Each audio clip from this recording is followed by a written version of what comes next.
Night has fallen, and the moon is a glowing golden orb in the black sky.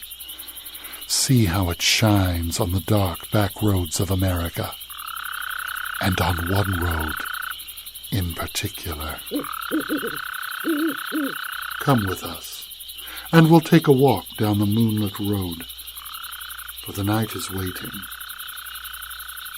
and the moon is full. The Moonlit Road presents Episode 15, Chief Sawnee's Gold, written by Lanny Gilbert and Craig Dominey, and told by Lanny Gilbert. Bill Morgan and Tom Edwards sat nursing their umpteenth beers in Fat Daddy's Saloon, a loud, smoke-filled, neon-lit honky-tonk in the foothills of the North Georgia mountains. Fat Daddy's had always been their bar of choice on the weekends, but ever since Bill and Tom lost their jobs at the bottling plant, they were there almost every night, drinking away the last dollars they had. Now, if you hung out in Fat Daddy's long enough, the same things would happen every night like clockwork. The phone behind the bar would ring precisely at 7, as Mrs. Floyd would call, making sure her husband hadn't snuck over there after work. At 8:30, little Jake would lose yet another pool game to Mike the Mouth Kilby, and he'd hear about it the rest of the night. At 9:30, someone would play Whiskey River on the beat-up old jukebox. And at 10 o'clock, sitting alone at the end of the bar, Chief B.S. would tell his tired old tale of the gold in Sawnee Mountain to anyone who would listen. Now, some of you young folks may not know what B.S. stands for, but you older folks surely do. Bill gave the chief that name because he got tired of hearing the same old stories coming out of his mouth. The chief was an old Cherokee with long gray hair, wrinkled leathery skin, piercing eyes, and a beaten-up hat with some sort of turkey feather sticking out of the brim. His ancestors had lived and hunted in the North Georgia mountains long before the white man arrived, and he knew those mountains so well that he could hike through them blindfolded if he had to.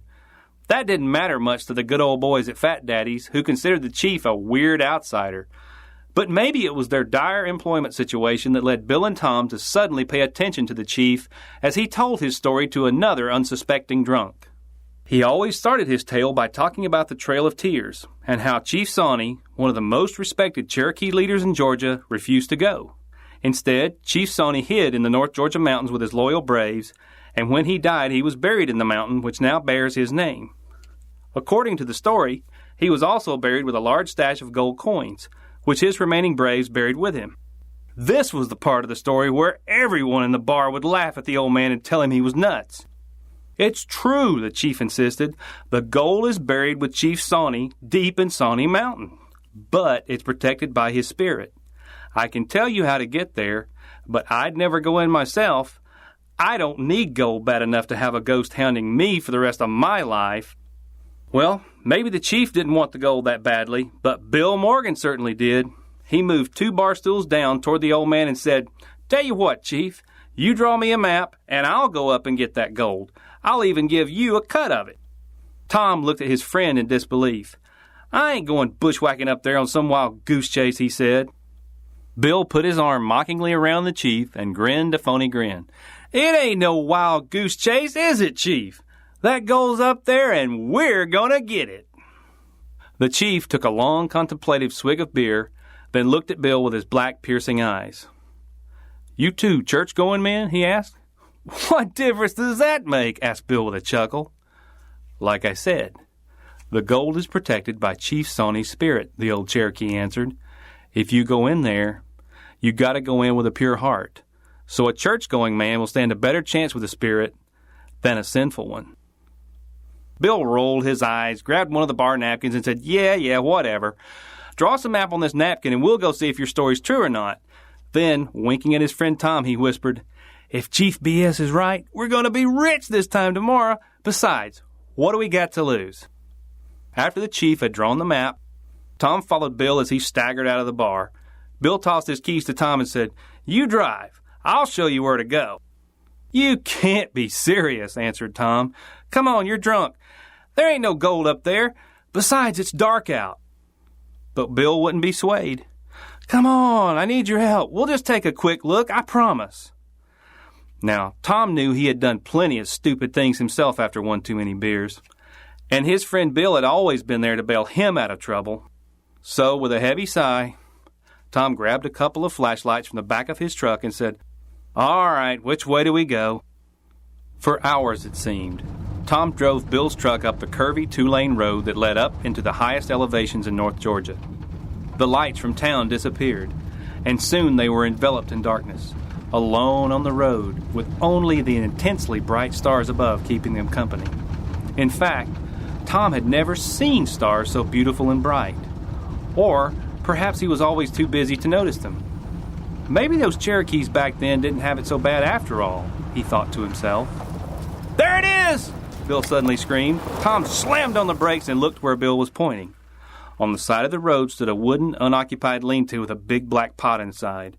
A crudely painted sign nailed to a tree above it read, "Boiled peanuts, $1." Tom rolled his eyes.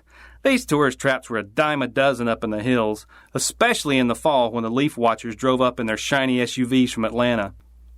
Tom looked at the map scrawled on Bill's napkin. Indeed, the chief had drawn the peanut stand with a long dotted line behind it, indicating a dirt road.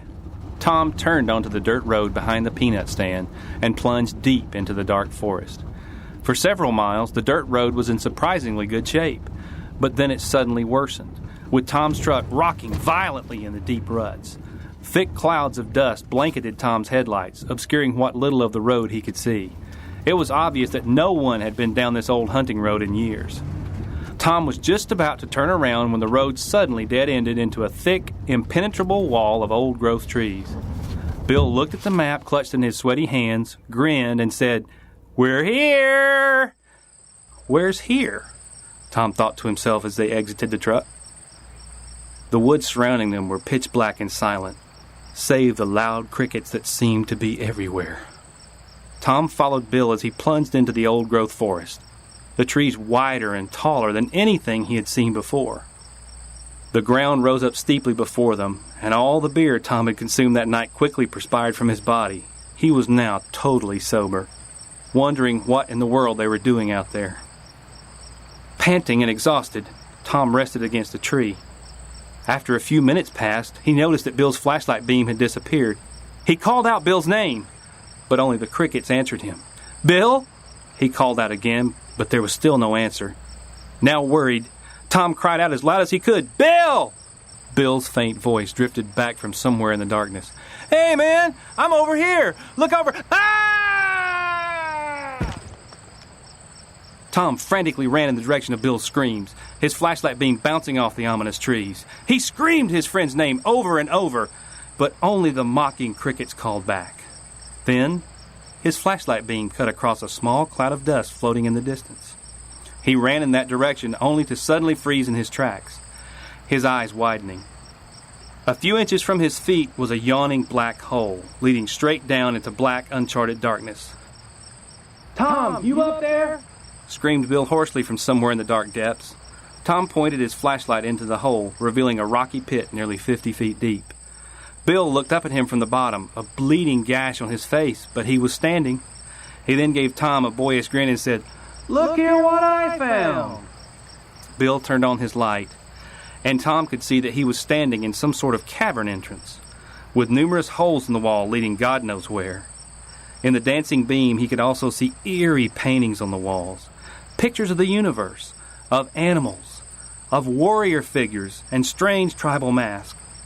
On the ground beside Bill's feet, Tom swore he saw a human skull buried below the nose in red clay.